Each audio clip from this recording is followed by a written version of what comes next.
রাজধানী সহ দেশের বিভিন্ন স্থানে পৃথক সড়ক দুর্ঘটনায় ৯ জন নিহত হয়েছে, আহত হয়েছে ১৬ জন। সিরাজগঞ্জে ছেলেকে পরীক্ষা কেন্দ্রে পৌঁছে দিতে গিয়ে ট্রাক চাপায় প্রাণ নিহত হয়েছে একজন।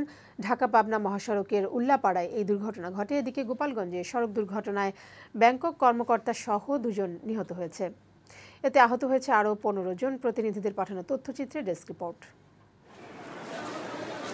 সিরাজগঞ্জে এসএসসি পরীক্ষার্থী ছেলেকে পরীক্ষা কেন্দ্রে দিতে গিয়ে ট্রাকের চাপে বাবা নিহত হয়েছে। এ সময় আহত হয় ছেলে। মঙ্গলবার ঢাকা পাবনা মহাসড়কের উল্লাপাড়া পাটধারী নামক স্থানে এই দুর্ঘটনা ঘটে। এলাকাবাসী জানায়, নিহত জলিল উল্লাপাড়া হাটিকুমরুল ইউনিয়নের ওয়ার্ড আওয়ামী লীগের সাধারণ সম্পাদক ছিলেন। পুলিশ ট্রাকটি আটক করেছে। এই ঘটনায় মামলার প্রস্তুতি চলছে বলে জানান হাটিকুমরুল হাইওয়ে থানার ভারপ্রাপ্ত কর্মকর্তা। গোপালগঞ্জে বাস খাদে পড়ে বেসিক ব্যাংকের কর্মকর্তা সহ ২ জন নিহত হয়েছে। মঙ্গলবার গোপালগঞ্জ কোটালীপাড়া সড়কের কাঠিবাজার এলাকায় একটি বাস নিয়ন্ত্রণ হারিয়ে রাস্তার পাশে খাদে পড়ে যায়। এতে ঘটনাস্থলে বেসিক ব্যাংকের কর্মকর্তা নুরুল ইসলাম ও বাসের যাত্রী মোমেনা বেগম নিহত হয়। এই ঘটনায় আহত হয় আরও ১৫ জন। আহতদের গোপালগঞ্জ জেনারেল হাসপাতালে ভর্তি করা হয়েছে।